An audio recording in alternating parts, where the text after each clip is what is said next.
کیا جنات انسان کو نقصان پہنچا سکتے ہیں؟ آئیے آج کی ویڈیو ہماری دیکھیے اور سنیے۔ قرآن و حدیث کی روشنی میں جنات کی تعریف کا خلاصہ یہ ہے کہ ایک ناری مخلوق جو مختلف شکلیں اختیار کرتی ہے۔ جنات کی کوئی خاص شکل متعین نہیں ہے۔ انسانوں کی طرح جنات بھی احکام کے مکلف ہیں۔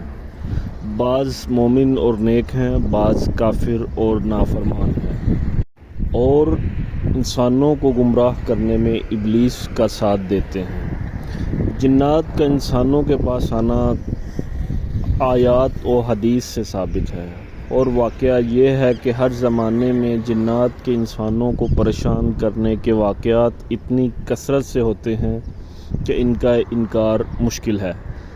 حضرت عبداللہ بن عباس رضی اللہ تعالیٰ عنہ سے مروی ہے کہ ایک عورت اپنے بچے کو لے کر رسول اللہ صلی اللہ علیہ وسلم کی خدمت میں حاضر ہوئی اور عرض کیا، اللہ کے رسول، میرے بیٹے میں جنات کا اثر ہے اور وہ صبح شام اس میں آتے ہیں۔ رسول اللہ صلی اللہ علیہ وسلم نے اس بچے کے سینے پر ہاتھ مبارک پھیرا اور اس کے لیے دعا فرمائی اور تھتکار کر اس پر دم کیا، چنانچہ اس کے سینے سے کتے کے کالے بچے کی طرح کچھ نکل گیا۔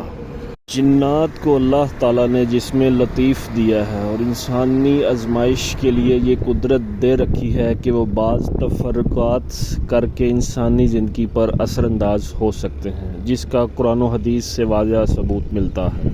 خیال عموماً یہ کیا جاتا ہے کہ ایک جن کسی بھی انسان کے جسم میں داخل ہو جاتا ہے تو وہ اس شخص کی مرضی کے بغیر اس کے جسم کا چارج سنبھال لیتا ہے، پھر اس شخص کے خیالات اور افعال جن کے کنٹرول میں ہوتے ہیں۔ اس وقت لوگ مختلف رویہ اپناتے ہیں، مثال کے طور پر الگ الگ زبانوں میں بات کرنا، عورت کا مردانہ آواز میں بات کرنا، ہوش کھو دینا، حقیقت سے رابطہ کھو دینا۔ عام طور پر یہ معاملات چند منٹ یا اس سے کچھ دیر زیادہ تک ہو سکتے ہیں اور بار بار پیش آ سکتے ہیں۔ اسلامی عقائد کے مطابق جنات بغیر دھویں والی آگ سے بنی مخلوق ہے جو انسانوں کے ساتھ ساتھ یا الگ الگ متوازی دنیا میں رہتے ہیں، جن کا ذکر قرآن پاک میں 32 بار آیا ہے۔